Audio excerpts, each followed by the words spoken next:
This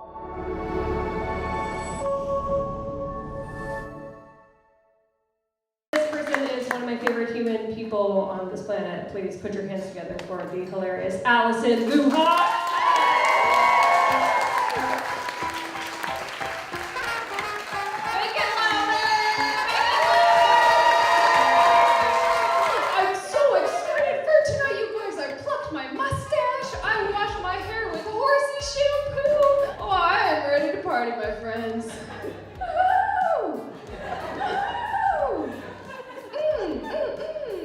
Seasons are changing. Life is changing.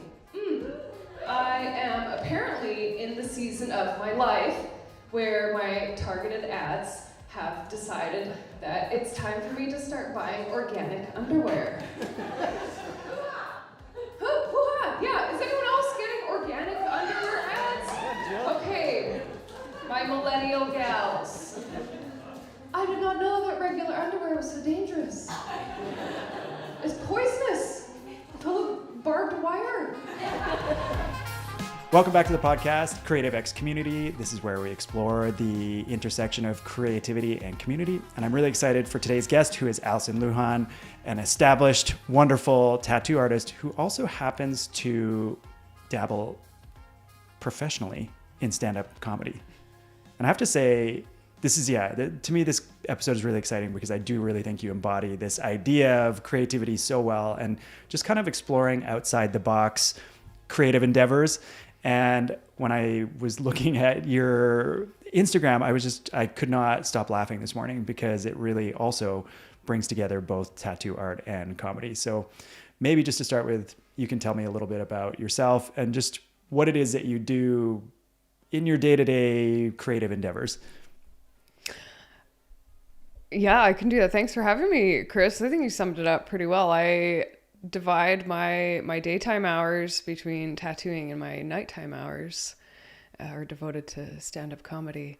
And there is a beautiful dovetailing of the two. It tends to be a lot of the same crowd, same people that are interested in tattoos, love stand-up, anyone that's into fringe arts. A lot of my tattoo clients end up coming to my shows, and then I also get to run new jokes past tattoo clients when they're in the chair conversationally, and I know that the jokes work if they laugh hard enough to make me mess up the tattoo that I'm doing.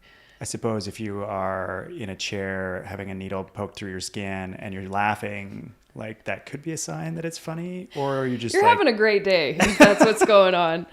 So I've been tattooing professionally for almost 8 years, and I just started doing stand-up about 2.5 years ago. And I'm really not sure where it came from. It was not my wish or desire or hope to ever do stand-up comedy. I've never done anything related to performing, and I was like the kid in the school play that bowed out at the last second because of anxiety. Like, it was not in my awareness at all to do anything related to performing. But I went to school for writing back in 2012 in Toronto and dropped out after my first year, and just have always wanted to do something with writing. Big time journaler. I'm always making notes. I don't know what for. And then about 3 years ago, I thought, I think my writing wants to be something. And I thought, I'm just going to let it tell me what it wants to be. And so I started reading through all of these journals and notebooks, things that I had recorded. And I was surprised by my own writing, how funny it was. Yeah. That's okay. It's okay. It's just construction across the road. Real life happens. I think I can understand the writing idea, because for me, even though I do things more visually now, I think my initial attraction to the arts or creativity was through writing as well. And I feel like it is this thing that often lives in secret somewhere. And it's quite hard to share writing. I feel like it's probably one of the most personal forms of art, because it's your deep inner thoughts sometimes, or sometimes it's just anecdotal, whatever, like my grocery list. But something about writing is, to me, deeply personal, and to want to put that out into the world on stage is kind of an interesting transition from, having a journal to really being quite vulnerable and exposed and having to perform it in some way. How did you go from, like that writing privately to wanting to, when you say you wanted it to kind of become something? Yeah, I mean, what a turn of events to, journaling, like you said, writing extremely privately. That's as private as you can perform. Writing is putting it in a book that nobody will hopefully ever peek into, and then going, let's take everything in those pages and tell them to an audience of strangers. And how those stories or thoughts or insights get transmuted when they're initially for yourself and no one else, and you're really just trying to get them out of your head because they feel so icky or shameful or dark, and then that becomes the darkness becomes the currency in this other art form that is, it's still writing, but the sharing of the journals or what is contained therein, and that becoming the most valuable aspect of stand-up is it was a completely unexpected path for me to take. And I really didn't want to do it.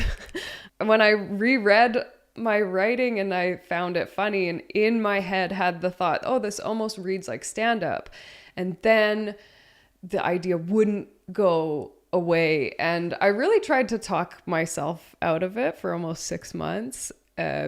Being an introverted, actually quite insecure person who had never done any acting or singing or performing. And I thought, this doesn't make any sense. And I thought, where's this going to go? Like, I don't like to be up late. I don't drink. I'm not that confident in front of people. There's nothing about the idea that made any sense to me or even appealed to me, but it became this daily torment where I'd wake up in the morning and some other part of me was going, are you going to do it? Are you going to try it? I started to have dreams about being on stage, very specifically rolling out a carpet on a stage and setting up a mic stand, and the feeling in the dream of doing it felt good. And after months of really being kind of haunted by my own, I don't know if everybody feels like they have an artistic muse or a supernatural force that inspires them, but it was like future me really wanted me to do stand-up, and current me was trying to come up with all these reasons why it was a bad idea and why I shouldn't do it. And it got to the point that I was internally so bothered by this every day that I thought, I think if I don't try this, it's going to be a regret that I have in my life, because there's something about the persistence of this idea that is really not leaving me alone. And so I worked on my first 5-minute set, and every week I knew there was an open mic Thursday nights in Kelowna, and I would be like, oh, this is the week. And then I would change a few words in the set, and then I'd go, oh, it's not ready yet, I'm gonna go next week. And I would chicken out every single week. And I was like, you just have to do it to get over this. And I went and I did 5 minutes on stage, and because I had rehearsed it so many times, like 4 months, it went well. I knew the material, I came prepared, and it went well. And the things that I felt were meant to be funny did make some people laugh, and it made me realize like the fear of doing it was so much more intense than the actual experience of doing it. And getting up there and performing for those 5 minutes, it wasn't actually that bad. And once it was over, I was like, oh, okay, I get it. I get that this is supposed to be the next thing for me. I just didn't trust the idea for so long.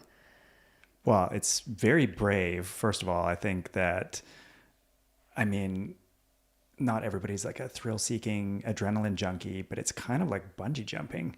It sounds like, not that I've done that either, but to get up on stage and do these things, it's absolutely mortifying, but feel so compelled to do it is a bizarre, like when you think about it, most people just stay in their safety zone, but that's kind of the complete opposite of that, is to get on stage in front of a bunch of people and potentially have nobody laugh. Yes, and that has happened, my friend. Oh yeah. And that there's something, sanctifying for the human spirit in the experience of bombing on stage. I guess if you bomb though, and this is like anything in life, if you totally tank and have that moment and then you still get back up and you do it again, and then the next time it's not so bad, or the next time it works or whatever, or maybe the next time it doesn't, but you keep doing it.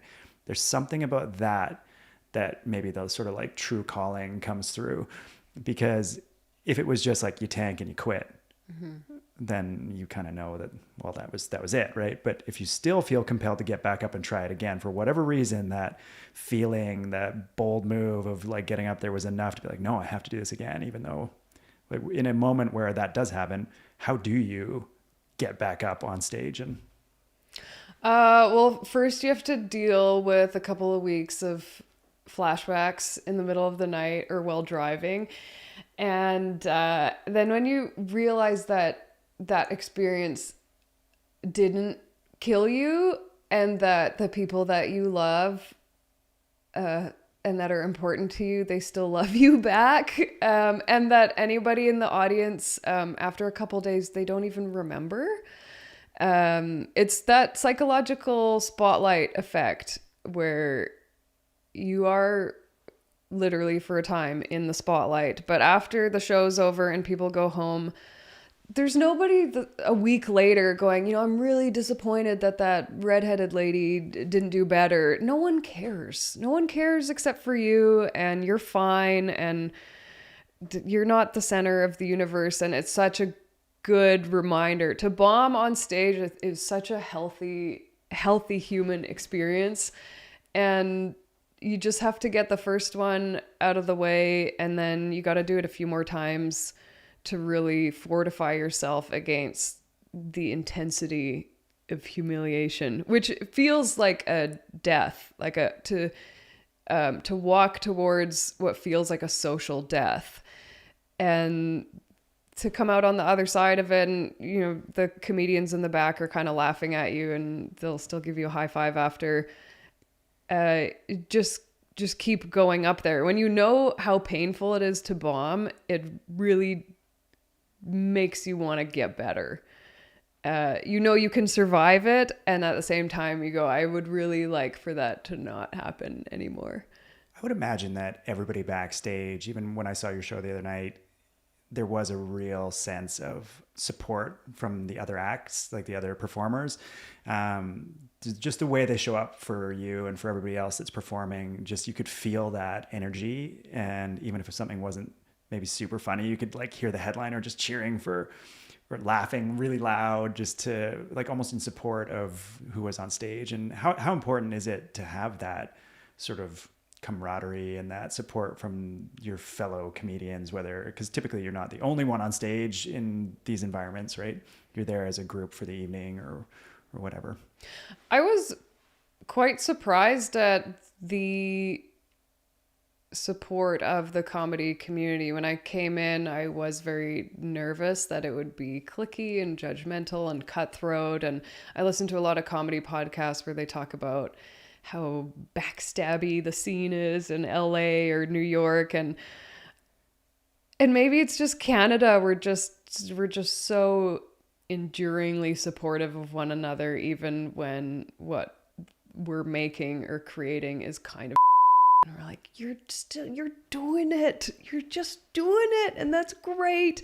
And that feels wonderful to a point.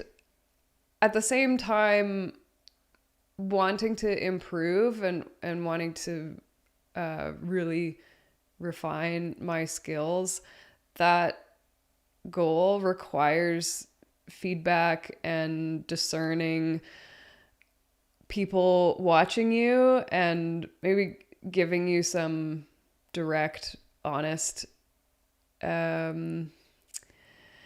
I would appreciate if people weren't so nice in Canada. They're just, everybody, no matter how you do, everyone's like, great job. And I'm like, that was not a great job. And I would like some feedback as to what I could do better. And sometimes I've asked comics pros that I'm opening for, and if I know them well enough, I'll say, hey, can you watch me and give me feedback when I'm off stage?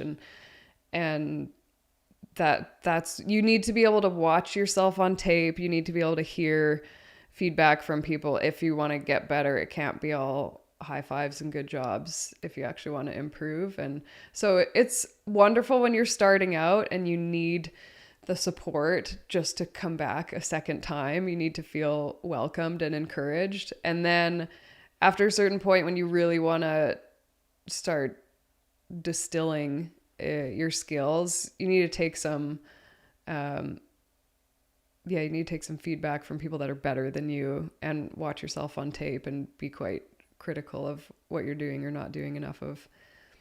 Fair enough. I mean, I noticed the other night there's sort of like a comedic toolkit that everybody seems to have different parts of, and I don't really know how to explain this, but there's like a look or like a pause and there's a bunch of devices that happen on stage that are part of the act or part of the gag, I guess. Like, so you're telling a joke in the set and then people either laugh or they don't laugh, but there's sort of like a necessary like left, right turn that happens that's like kind of reactive on stage from the performer that is like, it might just be silence or like deadpan, or it might be like, oh yeah, well that, some sort of self-effacing kind of thing or whatever. But everybody seems to have different tools that they use to manage the audience. So it's not just like you get up there and do the thing. It seems like you're always constantly like reacting, engaging how things are going while also in your set that you've prepared, and maybe making little detours here and there. And like that to me is fascinating.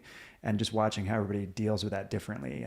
And sometimes there was sort of a common language, it seemed, where, yeah, there's like almost like a look to the side and like to sort of mutter to yourself, like kind of thing. But everybody has these different things, and some of them are common and others are different. Like when you're on stage, how much of it is like reactive and how much of it is sort of prepared? And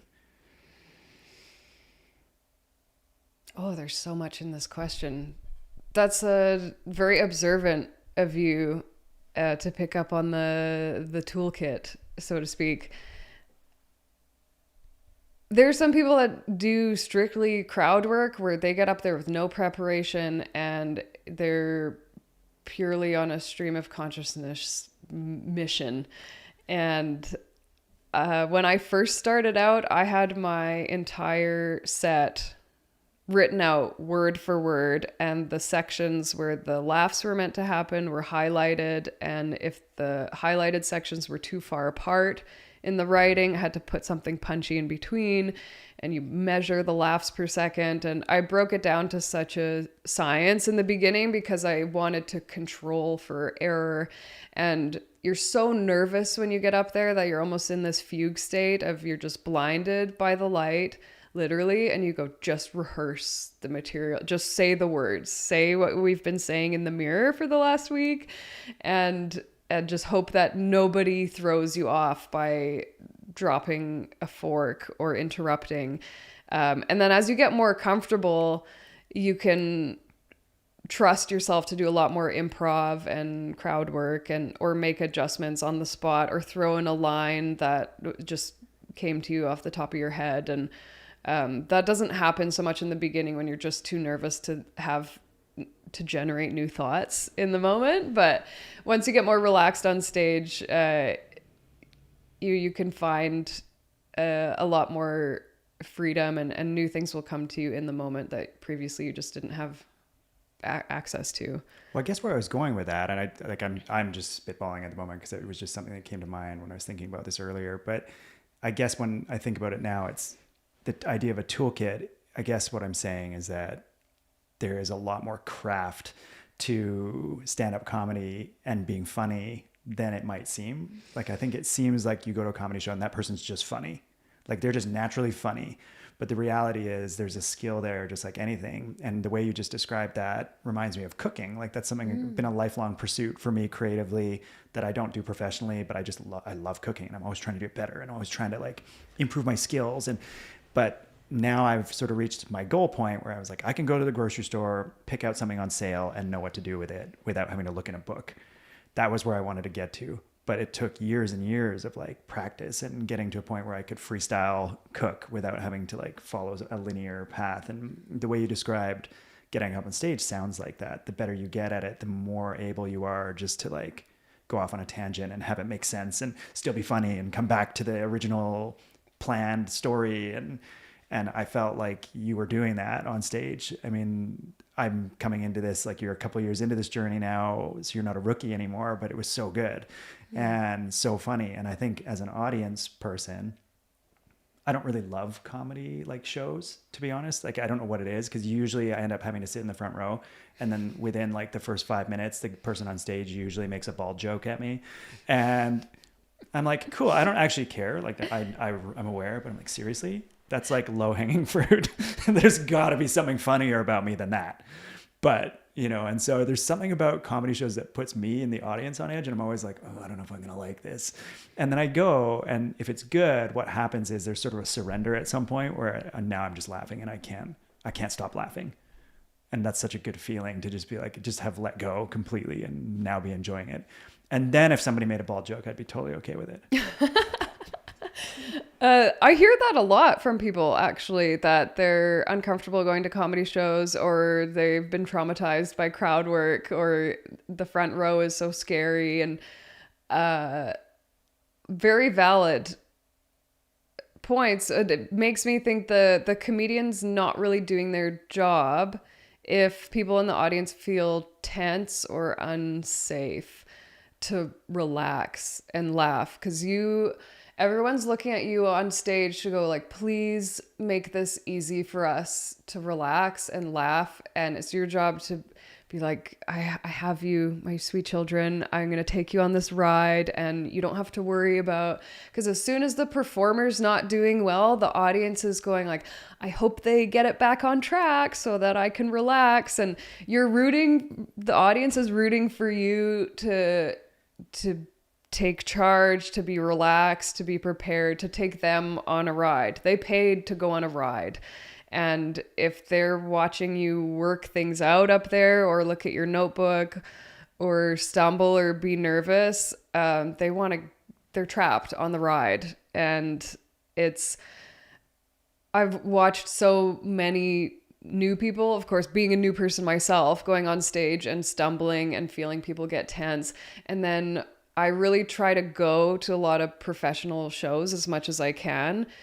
And I feel myself relax and get taken for the ride. And I'm not worried about if they're going to falter. They know exactly what they're doing. And you can just, crest the roller coaster and go with them. And that feeling of when you have those pockets and those performances yourself, where you know that the whole room trusts you and they're relaxed and they're having a great time, and you just get to take them on that ride. That is it's a relief for everybody involved, that nobody has to be concerned about either the audience or the performer being tense or being uncomfortable or feeling unsafe, to just relax and let go. It's a real energy exchange, that if you walk confidently to the mic, and I used to do this thing at the beginning where I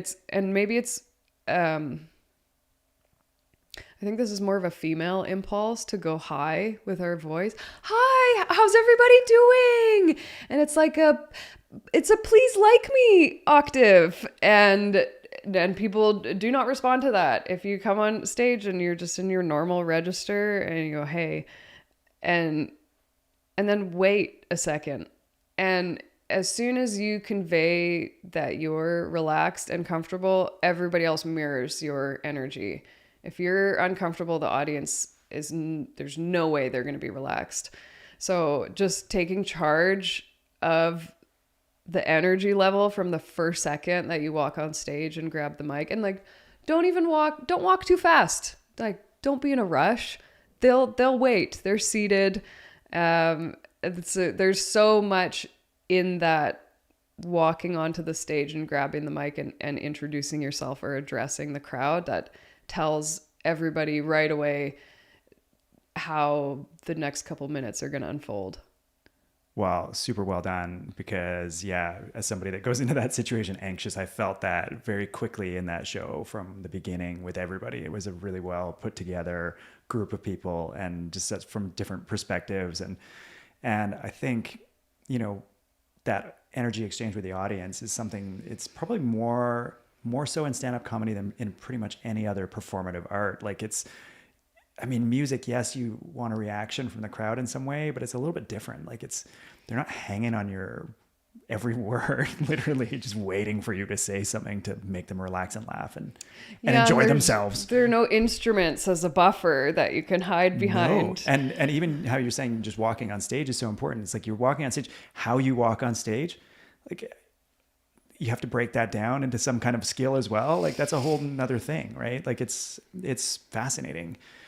A while back you mentioned insights, and this is kind of a bizarre segue, but so much of my career has been spent in the big brand world, a lot of it making little documentaries for the purpose of understanding culture and being insightful to a brand so that they can figure out, how to make something better or how to do some advertising better or whatever it might be. And it's, this feels a little bit sinister sometimes, but it is and has been one of the most fascinating things that I do in my day-to-day, because it's not, when we're having those conversations, I'm not thinking about the brand necessarily. I might be thinking about some bigger societal idea, but the idea about insights is always in my head and being insightful. And I think stand-up comedy is inherently, if you're good at it, you have to be insightful, because if it's not relatable, nobody will laugh. And I guess the hard part about letting go is that even as that first act, the guy came on stage and,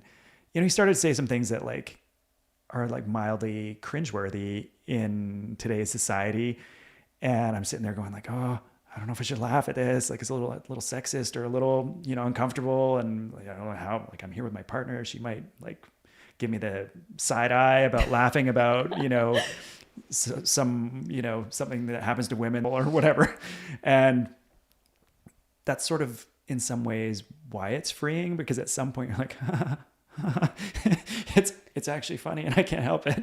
And comedy gives us the freedom to release some of that inner tension from ourselves, and maybe not us having to say it, because if I say it, it does become cringy. But if somebody on stage says it, it's funny and I'm laughing and it's clearly it's connecting me with me in some way. I'm not free to say that in my day-to-day life. And so I think there's a real place for comedy for even as an audience member to be expressive and to let out some feelings in a way that, is very difficult these days to do. I have had the most intimate conversations with strangers after shows, after doing a bit on stage about, I don't know, a brand of vibrator I bought, or having a hemorrhoid at age 30 and how could this happen to somebody so attractive, and just the things that are secretive or embarrassing or shameful, or the inner dialogue you have that you go, this is just the inside voice. This is not something we say out loud. And then you say those things out loud to a group of strangers and you automatically give them permission to not only relate and laugh because they're relating, but then to come up and share their secret, weird, dark thing with you, because you've already said your thing on stage in front of 50 to 100 people. And the instant connection that creates with a stranger, I don't think there's many other jobs or art forms that create this with your audience, unless you're a therapist, I suppose. But that is in its own way healing for people to come to a comedy show and hear somebody talk about. I don't do a ton of material about having bipolar disorder or my addiction history, because I'm trying not to pigeonhole myself into white lady with trauma, sad girl story hour. But the jokes that I have done about mental health and addiction really connect with people, and you end up having quite intimate, authentic conversations after the show is over, and people really want to come up and share with you what they liked about it. And in the same way that I didn't expect tattooing to become such a intimate exchange of stories, stand-up has also created experiences like that show me it's a lot of telling dumb jokes and eating French fries with your friends, but then there are some nights that feel like it might be important to tell jokes and eat French fries. I think 100%. I mean, the reason we all consume so much story time from television or reading or whatever it might be, or TikTok, whatever, we're all looking for this connection with each other to know that we're not totally on our own, I think. And so a lot of the things that go through your mind in the deep, dark recesses of your brain don't feel like something you want to talk about with somebody. But when, you can not only realize, hey, someone else has a hemorrhoid too, but also laugh about it. It's such a different thing. Like, I think if you went to therapy and talked about your hemorrhoids or whatever issues you're having, I'm just fixating on that for some reason. I don't want to get into my own hemorrhoid story, but there's something that happens when you laugh about something that is just so cathartic and freeing, and it connects you in a different way. It's one thing to talk about it, but it's another thing to connect in like this chemically happy moment. Yeah. I think there's a different pathway in your brain if you're processing grief with a therapist or you're processing grief at a comedy show. And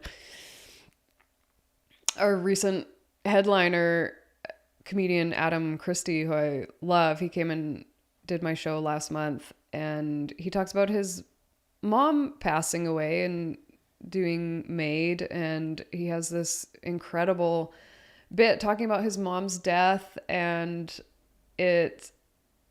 somebody came up to me after one of his shows, and she had just lost her mom, and she came to the show to hear him talk about his mom's death specifically. And she had tears in her eyes after the show, and it was part of her grieving process to go see a comedian talk about their mom's death after she had just lost her mom.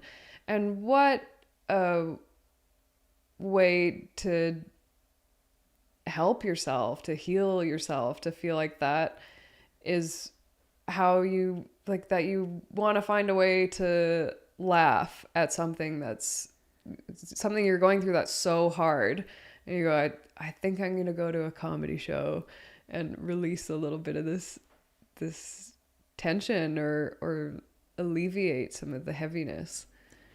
I think when we laugh, it's sort of, especially in that environment, communally with other people, it's like, oh, we all have this same problem, or we all are dealing with this. It's a way that it kind of makes everything feel like it's going to be okay.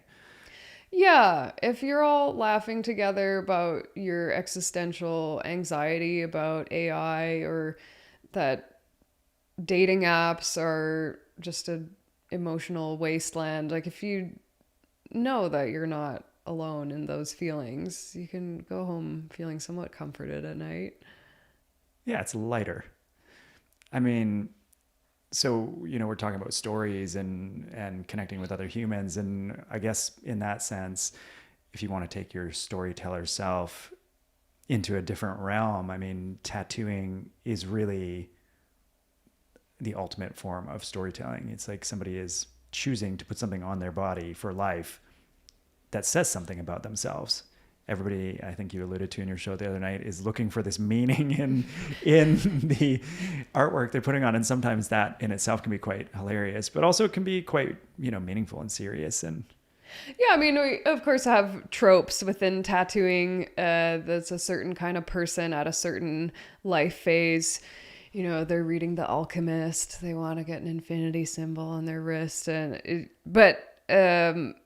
just because something is a trope or a stereotype, or as tattooers we see certain people getting certain tattoos over and over again. I think that there's nothing wrong with that, because these are themes within the human experience, and it's all storytelling. What we're doing right now, filming and interviewing and stand-up and tattooing, is all just different forms of storytelling. It's funny because I absolutely hate these sort of like buzzword things like storytelling and content and all these but for lack of better words, that is what it is. And we are storytelling. It just sounds so frou-frou and weird to be like, oh, I'm storytelling. It's like sometimes I don't feel my job that way. I feel like, no, I'm just having a conversation, but I guess it is. But it is storytelling. And what else do you call it? It's the most ancient, ingrained part of our human experience, because tattoos are thousands of years old, stories handed down, and putting something in the form of storytelling, like the best-selling book, The Celestine Prophecy. It has these commandments for life that wouldn't have taken off and sold millions of copies if it was just a list of commandments, but it's in the form of this adventure and this journey and these interactions and this relationship building, that it takes people on the ride. And the Bible's full of good stories. That's been an enduring storybook. And tattoos are, I did a presentation a couple months ago on the history of tattooing and tattoo culture around the world, and it is in every culture on the planet, dating back thousands of years, that people marked their bodies with imagery that said something about their life or their tribal status, their marital status, if they had hunted a specific animal, and to have markers of things that we've experienced, whether they're writing a book or doing a podcast interview or getting a tattoo. It seems to be very important to human beings to express themselves through visual or oral storytelling. Absolutely. And I guess what I meant by that too, because of course it is all those things. I mean, stories are so important to us. And maybe what it is it's almost like been swept up and captured by brands and by sort of commercial culture to become a storyteller. And I guess like a lot of what we do and a lot of how any of this is possible too is provided to us by marketing and brands and other things. Like the days of sitting around the campfire just telling stories to each other as a family, I mean, they're still there, but they're not the commercialized form that we digest often. And so, yeah, I feel like that balance is so awkward for me. I don't really know, like, obviously I am a commercial artist, and I would even I struggle with some of the like nomenclature around all these things, just because it feels so complicated, but really at the end of the day, stories are stories. And I think that is what's fascinating about tattoos, is when you choose to put something on your body in that way, like you said, you're sort of marking an event or an idea in some sort of permanence, right? Whereas like a lot of our lives are not so permanent feeling. How close I feel to how do I even say this? There's nothing that makes me feel closer to the human experience than tattooing. And because you're working with that person's story in such an intimate way, and they tell you about the history of the idea or the design, and when it's something that is, there's no way for it to be impersonal. You have to get all the information about that idea so that you can draw it, and then you're embedding that image in somebody's skin, and it can be something as tragic as the, you know, tiny handprint of a baby that they lost, or the dates, you know, memorial tattoos for people that have passed away, or celebratory tattoos that have to do with sobriety, or, you know, I've tattooed people through divorces and second marriages and all manner of loss and triumph, and it's such a cool feeling when they're like, I will go and see, you know, the tattooer of the tribe, like I must go commemorate this new life event. And all different things have happened in people's lives that have kind of followed along with them over the last 8 years, and really seen people grow and change. And sometimes I will see people once or twice a year, or it might be every couple of years. But then when they come back in, there's not many jobs where you sit with somebody for 5 to 7 hours at a time and are uninterrupted, and you just talk.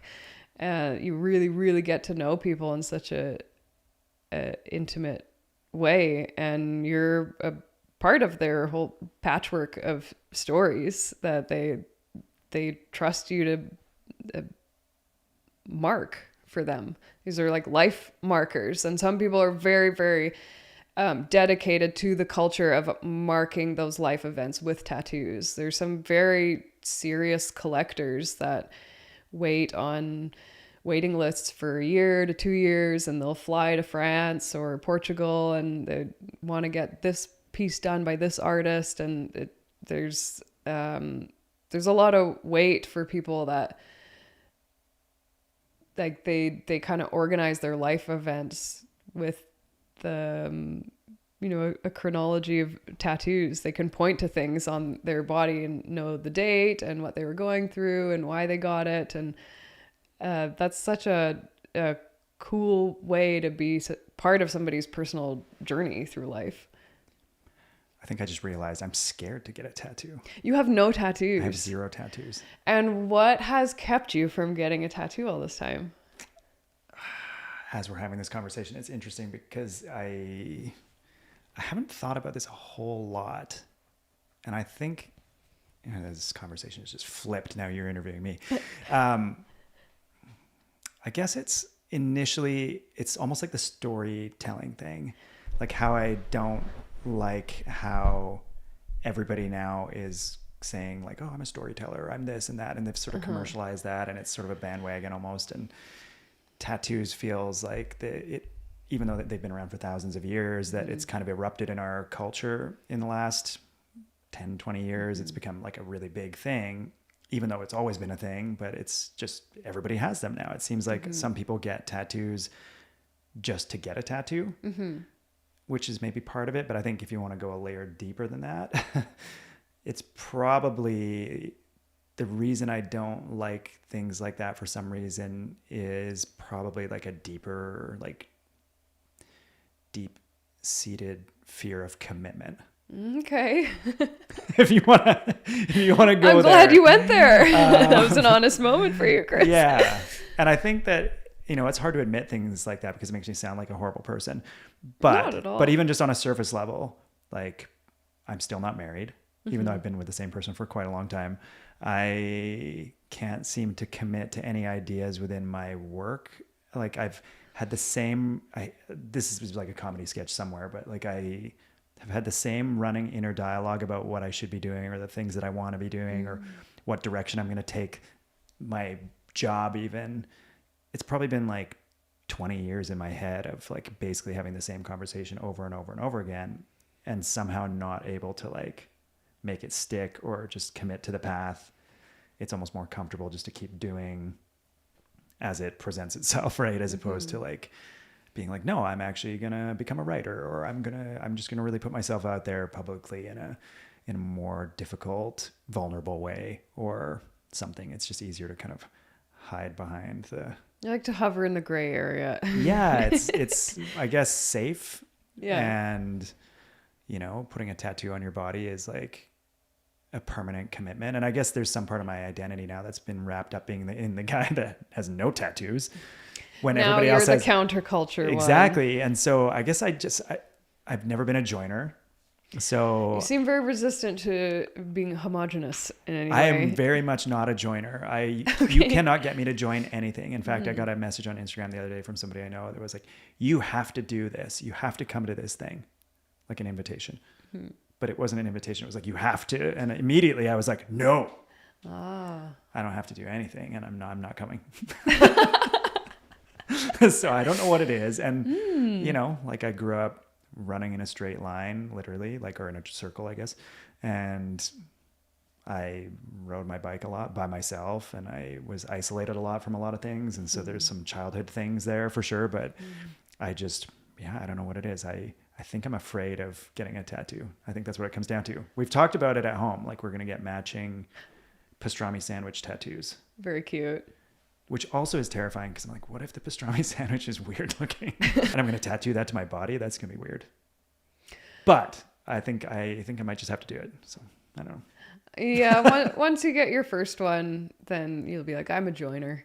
I'm a tattoo person. I mean, I guess I am. People can spend, I've seen this so many times, that people spend a decade thinking about their first tattoo, and then near the end of the appointment, when we're just about finished that first tattoo, they're already telling me about their idea for the second one. Wow, here's my second idea for my tattoo. Okay, so my daughter used to draw all these like hieroglyphic stick men that were quite unique on the sidewalk when she was little, and they kind of evolved over time. So we have pictures of them as they kind of changed. So I thought I would get that as well, just because that was, I mean, if I'm going to commit to anything, I'm 100% in on that one.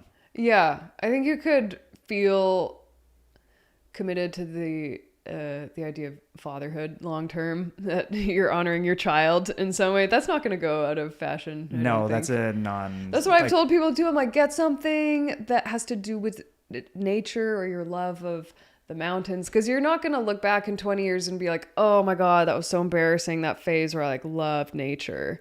You'll enjoy something beautiful, that tree, a mountain. Don't get a band name. That's probably gonna change, but it's the hurdle. It's the starting. Once you get one, I mean, I don't want to speak for you, but I mean, so my question to you, not being a joiner and being a stand outside the crowd creative person, do you feel like that benefits your art?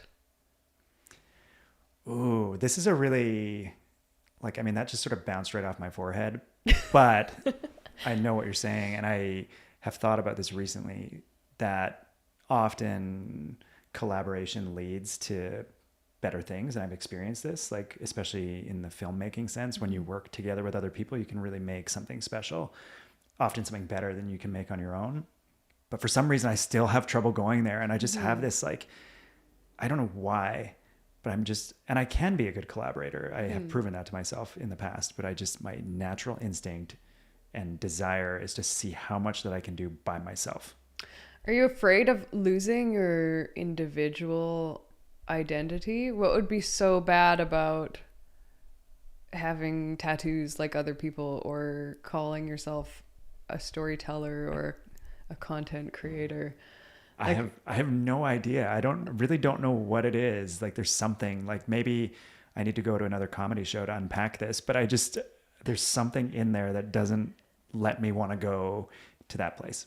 You know, I identify with that a lot. A friend of mine a couple months ago told me that I have a level of, how did she put it? Toxic independence. Toxic. See, when you put it that way, it makes me not want to do it.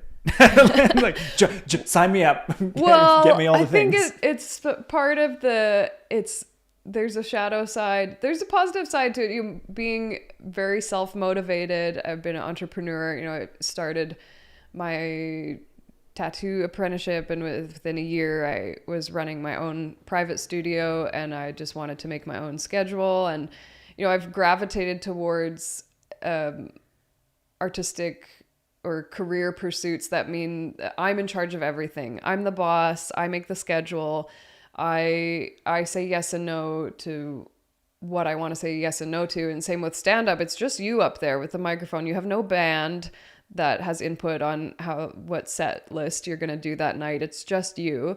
And you're in charge of your own social media and your travel dates. And I really have gravitated towards just being a one-person show. Even with sports, so it was a trail runner, play tennis, play badminton. Everything was solo sports because I just wanted to rely on me. And it was a big deal for me to join a co-ed soccer team 2 years ago and be a part of a team. It's just not in my it hasn't been part of my operating system for a long time. So I get what you're saying about I think that it's not an instinct. Maybe it's a habit, or maybe it's a survival mechanism. There's something in you that makes you stand outside on your own and go, it's just going to be me doing it. And I've really tried to challenge myself on my toxic independence in the last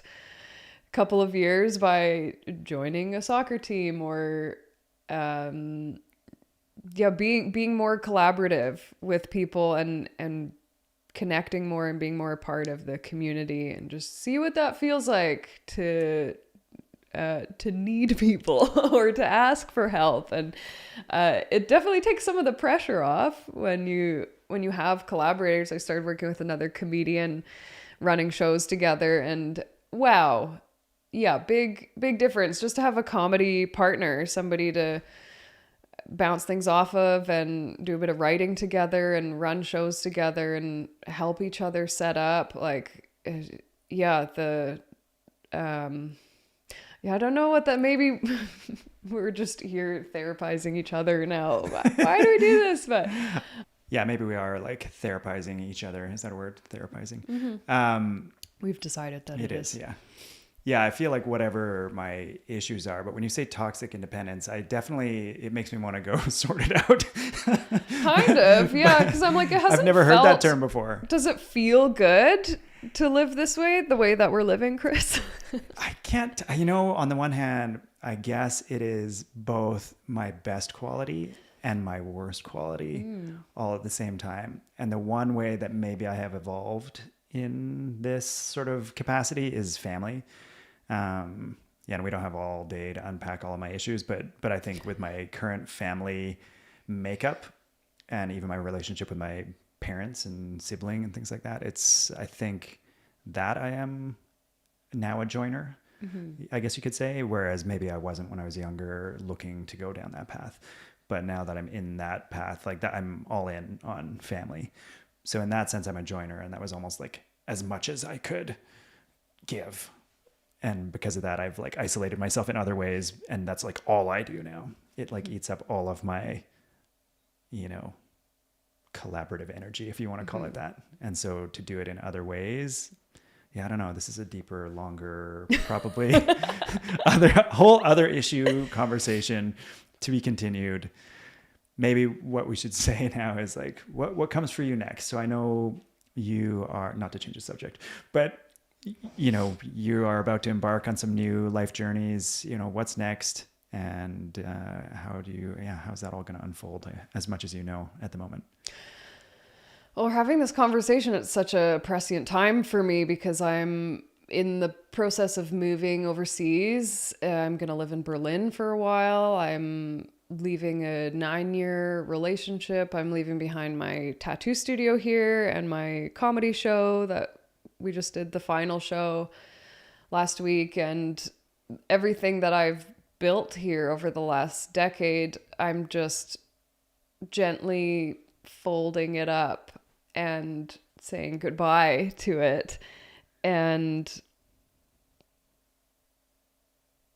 it's the first time in my life that I've been single as an adult, and I really am very curious about myself at this stage, at this age. I'm 33, and I want to see what I'm capable of when it comes to tattooing and stand-up, and to have no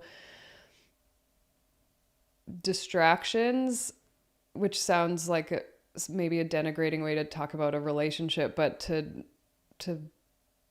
be selfish for the first time in my life, to live only for me and cook for one and create a schedule just around my writing and tattooing, and no longer be on the path of building a life with someone, and moving away from the idea at this stage of having a family and kids, and feeling like I'm much more destined to be an Auntie Al to a bunch of little kids that are not my own, and feeling like that's an important role for somebody to play in the world. And that's something that really appeals to me, just being the childless, nomadic artist aunt that will be there for kids in ways that are not parental.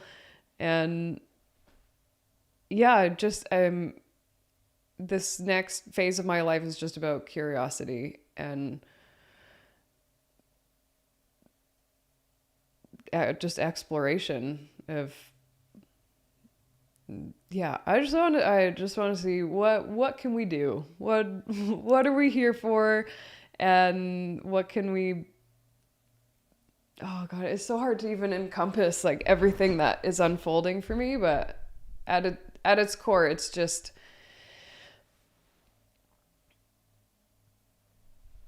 yeah, the next phase of my life is just about being curious and giving myself a real chance to